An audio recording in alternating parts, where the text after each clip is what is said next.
सेवा भगवान की जिसने पधराली, प्रियाजू की पधराली सेवा कर रहा है, आप समझो श्री जी के निकुंज में हो, संशय मत करना, सीधे आपको श्री जी अपनी सेवा में लेंगे यदि सेवा विराजमान। देखो साधना का फल होता है, सेवा का फल नहीं होता। सेवा का सीधा फल होता है स्वामी के समीप नित्य सेवा में पहुंच जाना। आज तक हमें कहीं ऐसा प्रमाण नहीं मिला कि श्री जी की सेवा करने वाले की गति में अंतर हुआ हो, कहीं भी ऐसा। साधना से भ्रष्ट होते तो देखा गया, लेकिन श्री जी की परिचर्या करने वाला श्री जी को प्राप्त नहीं हुआ, ऐसा हमें अभी तक प्रमाण नहीं मिला। ये श्री राधा मोहन जी इनके आराध्य देव थे, आस्करन जी के, और ये सेवा में मगन रहते। देखो जब आप ठाकुर सेवा, जैसे आपको कि अब हम सेवा में रहेंगे तो हमारा काम कौन करेगा, तो पूरी सृष्टि तुम्हारे काम से चल रही है, तुम्हारे चलाए चल रही। अरे कुछ समय, घड़ी दो घड़ी तुम ऐसी निकालो जिससे एकांत चित्त से आनंद पूर्वक अपने लाडले ठाकुर को दुलार कर सको। उनको श्रृंगार करो, भोग लगाओ, आरती करो, चार परिक्रमा करो, साष्टांग दंडवत करो। जीवन का परम लाभ है ये। पर नहीं, आप खाएंगे हलवा, गरम गरम पकौड़ी, चाय, और ठाकुर जी के सामने वो सफेद वाले दाना नहीं आते, चिरौरी रख दो अरे भाई तुम क्या कर रहे हो, चोरी कर रहे हो तुम। घर में ठाकुर विराजमान, घर के मालिक विराजमान, हमें जल्दी ऑफिस जाना है, गरम गरम परेठा ये वो सब, और ठाकुर जी के सामने। हम तो देखते हैं जैसे कोई ठाकुर जी के दर्शन कराने के लिए लाता है तो 4 टाफी, वो भी प्लास्टिक से लिपटी हुई, मतलब देख केवल ले, खा भी नहीं सकते हो क्योंकि प्लास्टिक लगी हुई, ऊपर कवर एकदम ऐसे रखे हुए हैं। वो बोले हमारे लड्डू गोपाल हैं। जब गोपाल हैं तो टॉफी खोल पाएंगे क्या? अगर आपको टॉफी पवाली है तो आप खोल करके सुंदर एक कटोरी में रख करके ऐसे 4 दाने चिरौरी रख दिए, कटे हुए मिश्री के टुकड़े रख दिए। अरे अनंत ब्रह्मांडों का भरण पोषण करने वाला तुम्हारी चिरौरी के लिए मर रहा है। हाँ, अगर तुम्हारे पास केवल चिरौरी ही है तो वो तृप्त हो जाएगा। तुम खाओ हलवा, उसको रखो चिरौरी, तुम पहनो एक से एक बढ़िया कपड़ा, और ठाकुर जी के लिए अलग कपड़ा होता है दुकानों में, वो ठाकुर जी के लिए लेना है। पूजा, सत्यनारायण की पूजा की सामग्री गाँव में जो परचून की दुकानें होती हैं कस्बों में, उनमें अलग होती है। बोले सुपारी देना, तो बोले पूजा के लिए, बोले हाँ, वो सड़ी सुपारी का अलग बैंक होता है, वो पूजा के लिए जाएगा। प्रभु के लिए तुम ऐसे चिरौरी रख देते हो। वो नारियल भी जिसमें पाली लो, देखो ना कथा, सत्यनारायण की कथा करनी, हमें नारियल दे दो। वो सूखा नारियल जो किसी काम में ले जाएगा, वो सत्यनारायण के पास जाएगा। वो कपड़ा टून का ना पहन सकते हैं, ना ओढ़ सकते हैं, ना बिछा सकते हैं, ना पोछा लगा सकते हैं, वो ठाकुर जी के लिए बलिहारी है श्रद्धा। तो फिर ठाकुर जी भी ऐसी व्यवस्था करते हैं, ना पहनने लायक ना ओढ़ने लायक, ऐसा तुम्हें नया जीवन देंगे, जरूरत ही नहीं पड़ेगी कपड़े की, घूमो वैसे ही।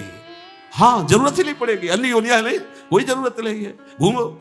इसलिए सावधान। भगवत सेवा का तात्पर्य है उत्तम भोग लगाए मोर मरकट को सिंह। स्वामी जी महाराज परम विरक्त, वैराग्य की चरम सीमा स्वामी श्री हरदास जी, लेकिन उत्तम भोग लगाए ठाकुर जी को। उत्तम तुम्हारे पास जो कुछ है उसमें सबसे बढ़िया भोग बनाओ। धन्ना जी के पास बाजरा की रोटी भी पूरी नहीं थी कि भरपेट पाले, तो एक रोटी रोज ठाकुर को रखते, आधी ठाकुर जी पाते थे, आधी आप पाते थे। सुदामा जी के पास कौन सा माखन मिश्री था, वो तंदुल जो पछोरने से बाहर निकलते हैं, किसी काम में नहीं, वो लेके गए थे। ठाकुर जी पाते हो कहते आज मैं तृप्त हो गया। सबरी जी के पास क्या था? जंगली बेर, कहीं कड़ुआ कसेला ना हो, इसलिए चख के मेरे रघुनाथ जी को कहीं कसेला ना लगे। प्रभु वाह वाह करके पा रहे। विदुरानी जी ने कौन सा 56 भोग पवाया, केले के छिलके, भाव दशा में डूबी हुई। देखो हमारे ठाकुर को कुछ नहीं चाहिए, भाव से समझिए। ये बिहारी जी को 4 घंटे बैठने के लिए 10-10 लाख रुपए का फूल बंगला निकले, काम थोड़ी चलाया जाता है। अरे हमारे लाडले सरकार है, अगर 4 घंटे बैठ गए 10 लाख खर्चा हो गया तो क्या? अनंत ब्रह्मांडों का सृजन करने वाला ठाकुर हमारे पास नहीं है। तो ठाकुर जी को आपका भाव चाहिए, और आप तो सो बढ़िया पलंग में, और ठाकुर जी को एक छज्जा में विराजमान किए, छज्जा में ऐसे उतर नहीं सकते, मतलब कूदे तो वैसे ऊंचे, अगरबत्ती दिखा दी आप तो नहीं। अपने लाडले ऐसे प्यार करो, ऐसी जगह सिंहासन रखो कि उतर कर अगर आपके वन विहार करना चाहे तो उतर लेना, ऐसा विराजमान करो आराम से। ओ एकदम उसे दीवार में ऐसी जगह, या तो बाहर वाले कमरे में, अपने कमरे में तो ठाकुर जी रहेंगे ही नहीं। अरे भाई अगर घर में ठाकुर जी तो उठते बैठते निकलते, उनके दर्शन हो रहे, चोरी क्या? तुम तो हमारे घर के माई बाप हो, सब देखो, चोरी क्या आपसे? आपको जो अच्छा न लगे सुधार देना, ऐसे रहना चाहिए। बिल्कुल भगवत प्राप्ति निश्चित है। ये सेवा पद्धति है, बड़े भाव से आप इसको स्वीकार कीजिए। हमारे लाडले बड़े कृपालु हैं। अरे जहर पिला रही है छाती में लगा के तो परम पद दे रहे हो, तुम दूध पिलाओगे तो तुम्हें परम पद नहीं मिलेगा। पूतना जहर लेकर के पिला रही बाल गोविंद को, अभी 6 दिन के ठाकुर है, उसे परम पद प्रदान किया, और आप रोज सुंदर सुंदर भोग लगा रहे हो और तुम्हें भगवत प्राप्ति नहीं होगी। ठाकुर जी की आरती उतार रहे हो, बलिहारी जा रहे हो, उनके सामने कीर्तन कर रहे हो, नृत्य कर, विश्वास तो करो ना, तुम्हें भगवत प्राप्ति हो जाएगी। आस्करन जी ने एक चौकीदार पूजा गृह के बाहर बैठा दिया और कहा कोई भी भीतर आने ना पावे, क्योंकि एक बार भी सेवा में विक्षेप मुझे बर्दाश्त नहीं। तो ठीक 10 घड़ी का इन्होंने भी नियम, जो नियम लो उसका निर्वाह करो 4 घंटे। दिल्ली का बादशाह किसी कारण से उधर आया हुआ था, उसने कहा मुझे आस्करन जी से तुरंत मिलाया जाए। पहले तो राजा लोग होते थे और बादशाह, अब जैसे मुख्यमंत्री और प्रधानमंत्री, राष्ट्रपति। तो जो मुख्यमंत्री हैं ये राजा हैं प्रदेश के, और वो संपूर्ण राज्यों का बादशाह उसे कहा जाता था। आस्करन जी को शीघ्र हमारे सामने उपस्थित किया जाए। प्रार्थना की कि महाराज असंभव, इस समय आस्करन जी महाराज अपने ठाकुर जी की सेवा में हैं और उनका आदेश है 4 घंटे कोई हमसे बात ना करे। आस्करन जी को सूचना देने के लिए बार बार सेवकों को आदेश किया, पर कोई भी सेवक बादशाह की आज्ञा पर नहीं उतरा। हम अपने राजा से ऐसा नहीं प्रार्थना कर सकते 4 घंटे। बादशाह को बहुत कष्ट हुआ कि हमारी आज्ञा का उल्लंघन। तुरंत आदेश किया सेनापति को, बुलाओ, देखते हैं कि हमारी आज्ञा का उल्लंघन का परिणाम क्या होता है। सेनापति तुरंत उपस्थित हुआ। इस नगर के सबको दंड दिया जाए और बंदी बनाकर आस्करन को हमारे सामने लाया जाए। बादशाह है, अब अहम तो विराजमान है ही है, कोई परमहंस थोड़ी है कि अहंकार लीन हो गया है। बताया गया कि ठाकुर सेवा में, भगवत आराधना में 4 घंटे उनके पास कोई सूचना नहीं पहुंचाएगा। बादशाह की आज्ञा का उल्लंघन करने के कारण सब सैनिक जितने थे दब रहे थे। महाराज की तो आज्ञा है कि सूचना न दो, पर यहां तो सब गड़बड़ हो रहा है। बादशाह ही नाराज हो गया। बड़ी घबराहट पूरे नगर में फैल गई और पूरे सैनिकों में फैल गई। ये नरवरगढ़ ग्वालियर से दक्षिण में है। आस्करन जी ना शिकार खेलते थे, ना किसी को दंड देते थे, बस केवल भगवत सेवा, नाम जप, नाम कीर्तन, पूरे नगर को सब सुविधा, सबके घर में ठाकुर सेवा, सबके यहां नाम कीर्तन सुनाई देना चाहिए। जिसको जो जरूरत हो राज दरबार से ले जाए। किसी को लग सकता है अगर ऐसे बढ़ता रहेगा तो राज खजाना खत्म हो जाएगा। नहीं, अज्ञान से तुम सोचते हो। एक बार पूज्य पादुड़िया बाबा के यहाँ 500 लोगों का भोजन बना। अब वहां उत्सव में 5000 से भी अधिक लोग आ गए, तो जो सेवक जन थे, भंडारी थे, भाग के आए, बाबा अब तो बहुत ही हानि हो जाएगी, क्योंकि सब लोग आ गए, 5000 के लगभग लोग हैं और 500 का ही भोजन बना है। बाबा जी ने कहा घबराने की जरूरत नहीं। गए, अपना ऊपर का चला ऐसे डाल दिया जो रसोई बनी हुई थी, बोले इसे खोलना नहीं, बस बांटते जाओ। सब पा चुके, जितना बना था ना। भगवत प्रताप। हरिराम व्यास जी की बेटी का ब्याह, रात्रि में बारातियों के स्वागत के लिए एक से एक सुंदर पकवान बने हुए थे, क्योंकि जिनके चेला मधुकर शाह राजा थे उनके पास कमी क्या, सब सुविधाएं। हरिराम व्यास जी ने सोचा ये संसारी आदमी इतने सुंदर सुंदर पकवान पाएंगे, ये तो ठीक नहीं है।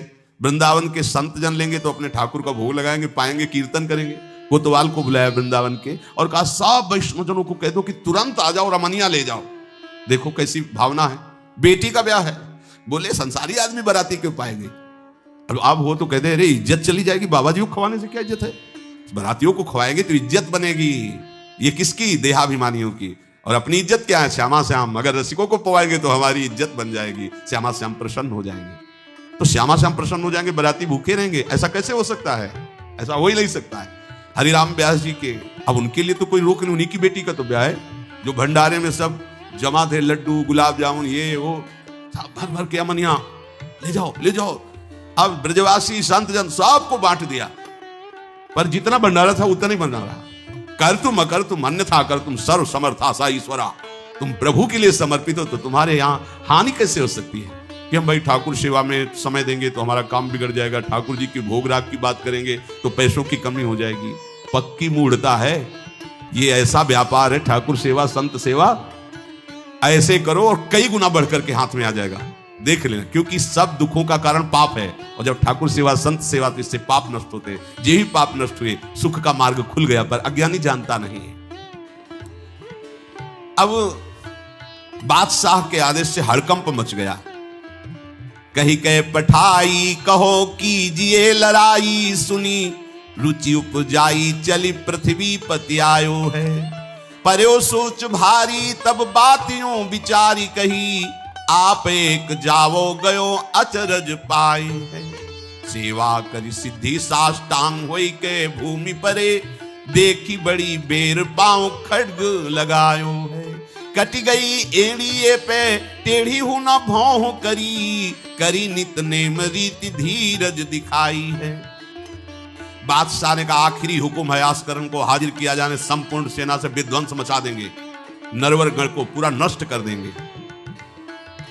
जो प्रधान सेना नायक था वो हाथ जोड़ करके बादशाह से बोला कि आप समझो, हम आपके सेवक हैं, आपसे लड़ कैसे सकते हैं, आप बादशाह हो, पर मेरी प्रार्थना है आप अकेले जाकर के देख लीजिए, आस्करण जी सेवा में अकेले जाकर बात कर, हम सूचना नहीं दे सकते पर आपको रोक नहीं सकते, आप जाकर के बात कर लीजिए। बादशाह को लगा कि बात तो सही कि हमारे ही अनुकूल है, ये कोई वैरी तो है नहीं, चलो कोई अंगरक्षक नहीं।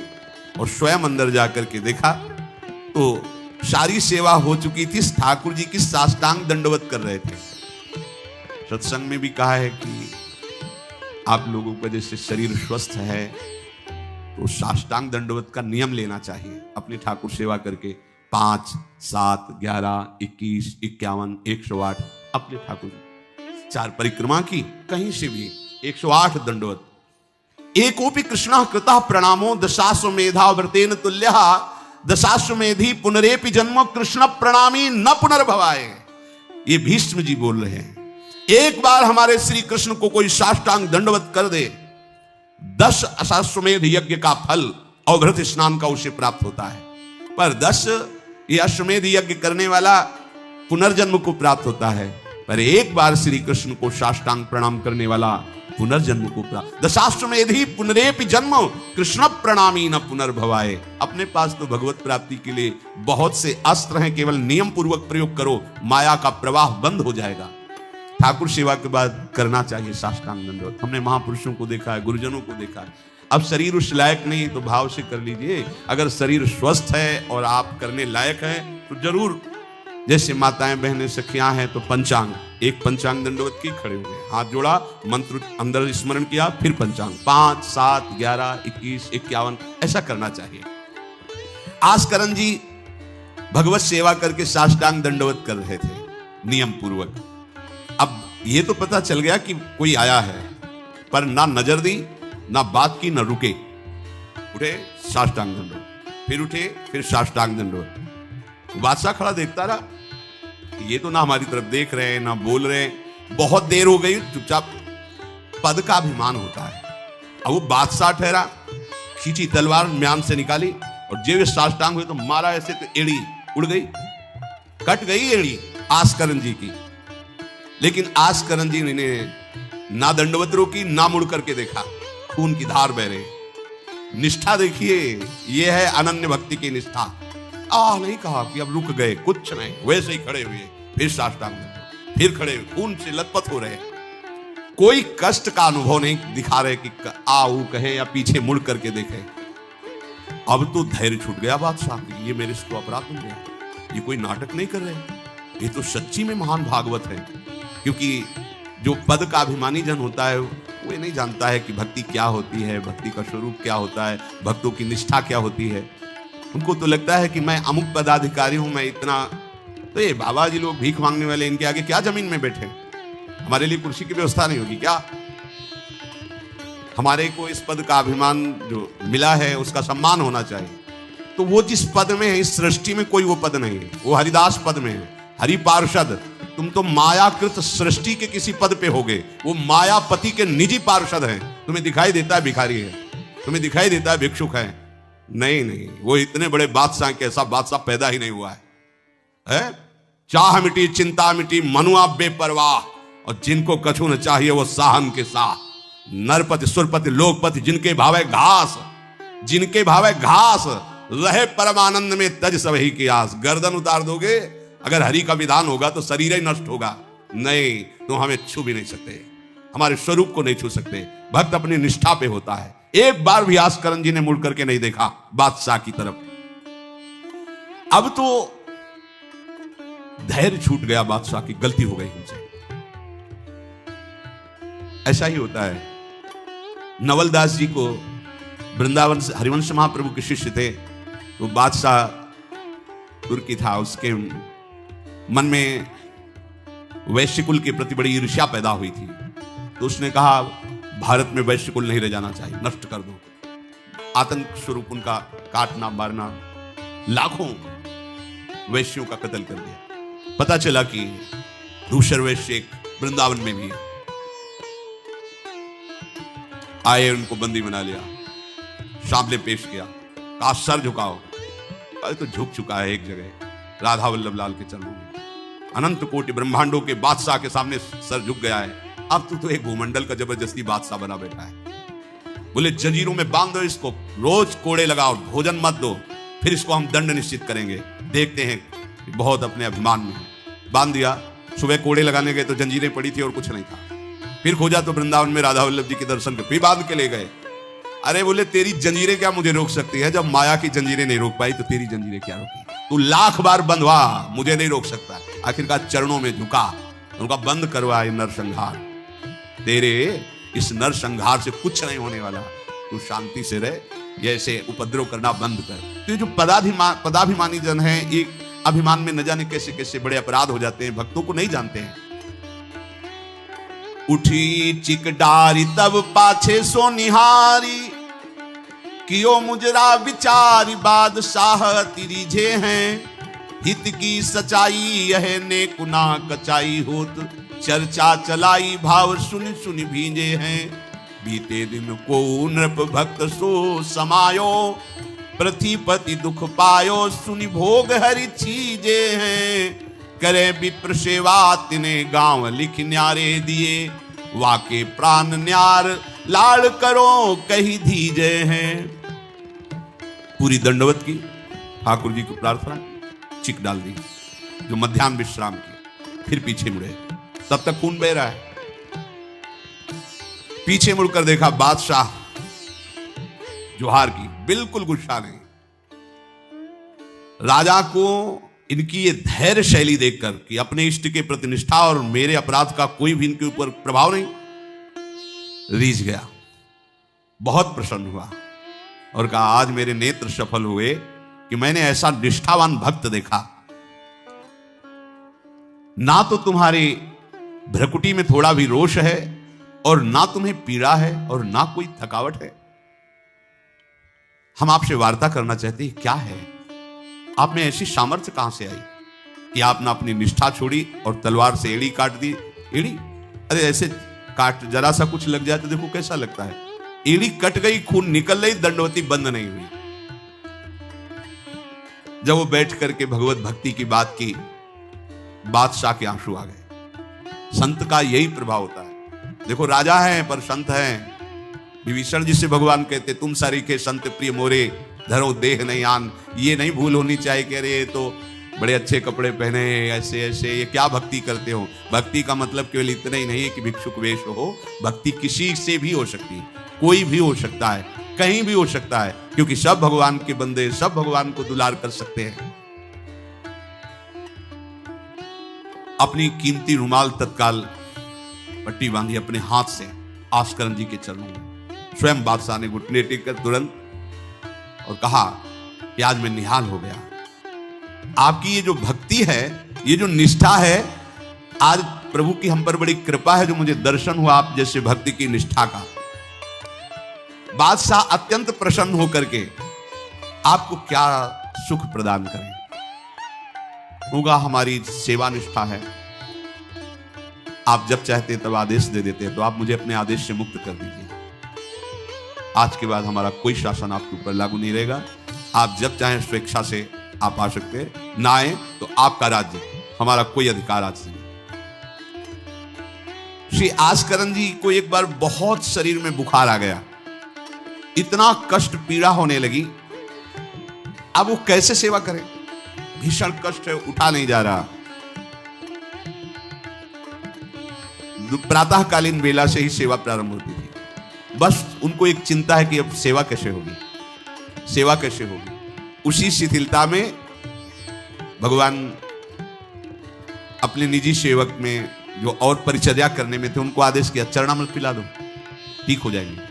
वो रात्रि में ही चरणामृत, महाराज ठाकुर जी ने कहा चरणामृत आप, जो ही चरणामृत पिया शरीर का रोग नष्ट हो गया, स्वस्थ हो गए, सुबह सेवा में गए।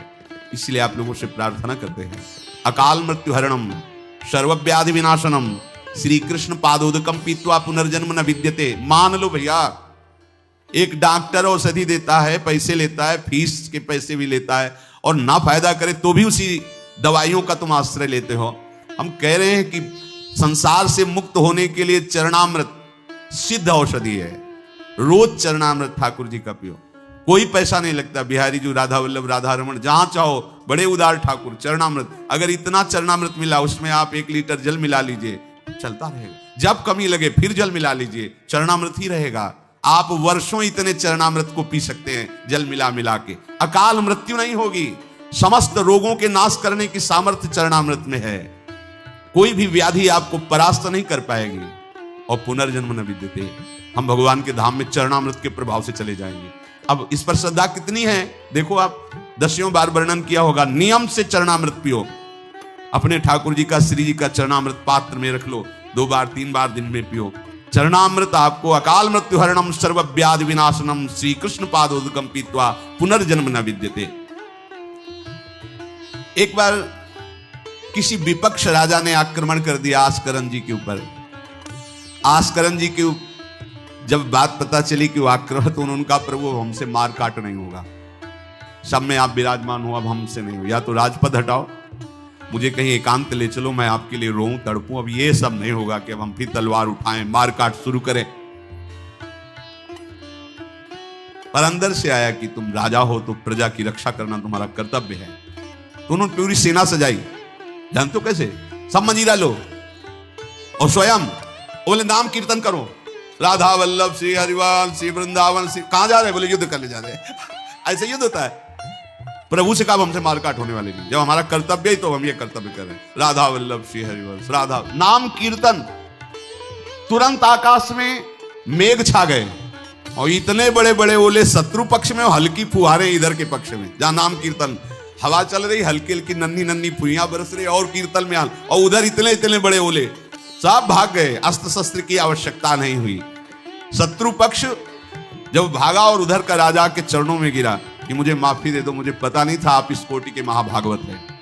यह है अनन्य भक्ति। यदि हम अपने प्रभु की सेवा, प्रभु का नाम जब, प्रभु के गुणों का गायन करते हैं, तो किसी की भी ताकत नहीं कि हमें परास्त कर सके। और आप भूल जाइए ये बात कि आपके ही किए सब कुछ होता है।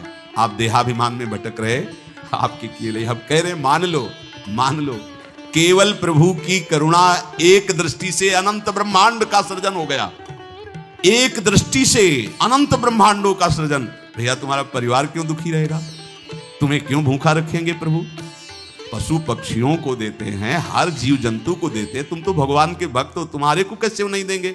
विश्वास करो, जो तुम्हें कार्य मिला है धर्म पूर्वक करो, नाम जप करो, प्रभु की सेवा करो। गंदे आचरण, गंदे नशा, गंदी बातें, ये सब छोड़ दो, क्योंकि यही तुम्हारी दुर्गति, अशांति का कारण बनेगी। पैसा बढ़ा है, मदिरा पान करना, बेविचार करना, उसे सुख समझ रहे हैं।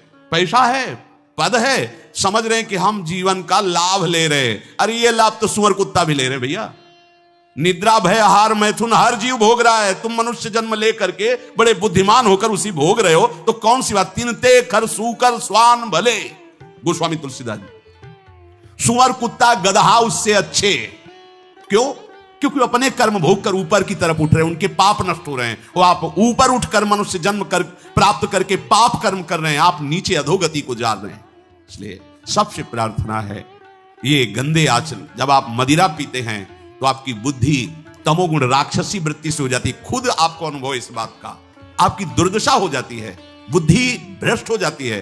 फिर व्यभिचार, जुआ, चोरी, हिंसा कैसे आपको सुख प्रदान करेंगे? ये जो निकृष्ट हैं, जो अधर्म हैं, जिनकी क्रिया ही दुखमय है, उस दुख से तुम कैसे सुख प्राप्त कर सकते हो? धर्म से चलो, गृहस्थ हो तो धर्म पूर्वक चलोगे तो गृहस्थी में ही भगवान तुम्हारा मंगल कर देंगे, भागने की जरूरत नहीं है।